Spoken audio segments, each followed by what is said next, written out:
إليكم أبرز 10 شخصيات الأكثر ثراء في المغرب.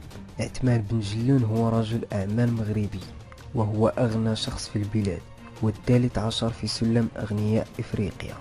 يدير البنك المغربي للتجارة الخارجية، وهو أكبر بنك في المغرب، ونشط في 20 بلدا إفريقيا، بما في ذلك كينيا والسنغال والكونغو. كما أن لديه شركة فينانسيكوم التي هي المساهم الرئيسي في شركة التأمين الوطنية، وكذلك بعض الأسهم في ميدي تيليكوم التي تعد أكبر مشغل للهاتف المحمول في المغرب. تقدر ثروة عثمان بن جلون صافية بعملة الولايات المتحدة الأمريكية ب1,980 مليون دولار، ويأتي في المرتبة الأولى في قائمة أغنياء المغرب. أما في المرتبة الثانية عزيز أخنوش، هو رجل أعمال مغربي ووزير الفلاحة والصيد البحري في المغرب. هو صاحب النصيب الأكبر في مجموعة أكوا، والتي تدير الملايير من الدولارات، ولها مصالح في الغاز والمواد الكيميائية والنفط، والشركات التابعة لها كمغرب أكسجين وإفريقيا غاز.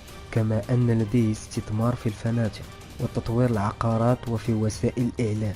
تقدر ثروة عزيز أخنوش صافية بقيمة الولايات المتحدة الأمريكية ب1,440 مليون دولار، ويأتي في المرتبة الثانية في قائمة أغنياء المغرب. في المرتبة الثالثة ميلود الشعبي، رجل أعمال مغربي، وتقدر ثروته ب1,300 مليون دولار، ويأتي في المرتبة الثالثة في قائمة أغنى 10 أشخاص من المغرب. وهو مؤسس ومالك يانا القابضة التي تتعامل في الفنادق وتطوير العقارات وفي محلات السوبر ماركت، وهي أيضا المساهم الرئيسي وصاحب سناب مصنعة المواد الكيميائية بالمغرب. أما في المرتبة الرابعة أنس الصفريوي، هو الآن إمبراطور عقارات المغرب، وهو زعيم مجموعة الضحى التي استفادت على المدى الطويل من الحصول على عقود حكومية لتطوير مشاريع الإسكان منخفض التكلفة في جميع أنحاء المغرب. صافي قيمة ثروة أنس الصفريوي هو 1,100 مليون دولار، ويأتي في المرتبة رقم 4 في قائمة أغنى 10 أشخاص في المغرب.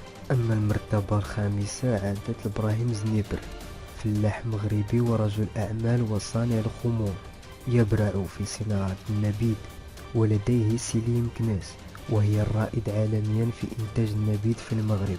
إبراهيم زنيبر هو أيضا مؤسس ديانا القابضة، وشركته استطاعت السيطرة على ما يقرب من 85% من الحصة الإجمالية للمستهلكين في سوق الخمور في المغرب، بحيث تنتج 28 مليون زجاجة من النبيذ سنويا، وتقدر ثروته بحوالي مليار دولار.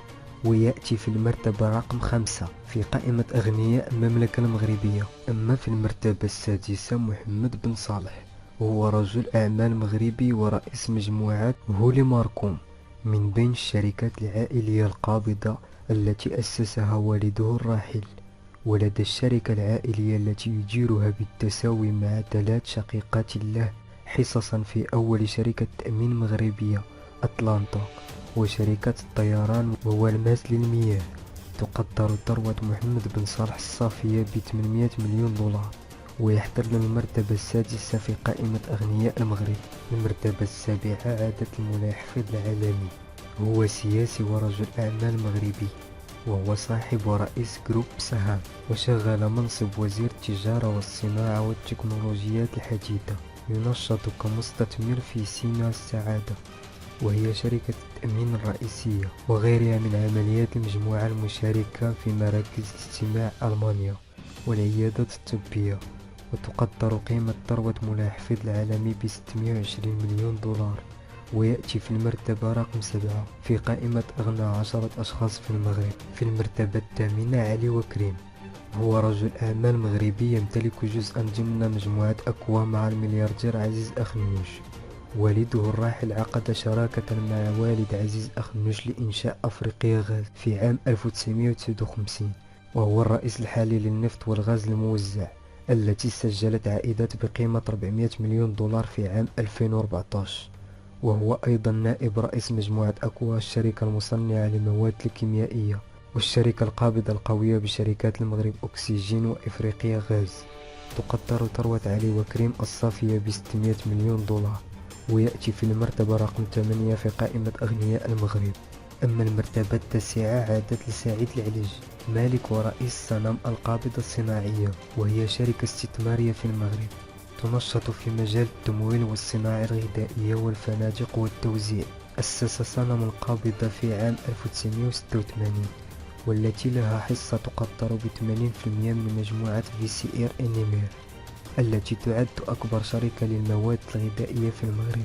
سعيد العلج يملك ثروة تقدر ب$590 مليون، ويأتي في المرتبة رقم 9 في قائمة أغنياء المغرب. أما في المرتبة الأخيرة مريم بن صالح، هي رئيسة الاتحاد العام لمقاولات المغرب، احتلت قائمة أغنى رجال الأعمال في المغرب بثروة تقدر ب$450 مليون أمريكي. لها العديد من الاستثمارات في المجالات المختلفة، ومنها أنها تسيطر على قطاع المياه المعدني في المغرب من خلال شركة والماس، وهي أحد شركات عائلة بن صالح التجارية في المغرب. تقلدت العديد من المناصب المختلفة، منها عضو البنك المركزي المغربي، وعضو في مؤسسة الملك محمد الخامس، ورئيسة مجلس الأورو المتوسطي للوساطة والتحكيم. شكرا على المشاهدة. إذا أعجبك الفيديو اضغط على زر الإعجاب والاشتراك لكي تتوصل بجديدنا. أيضا لا تنسوا التعليقات بآرائكم.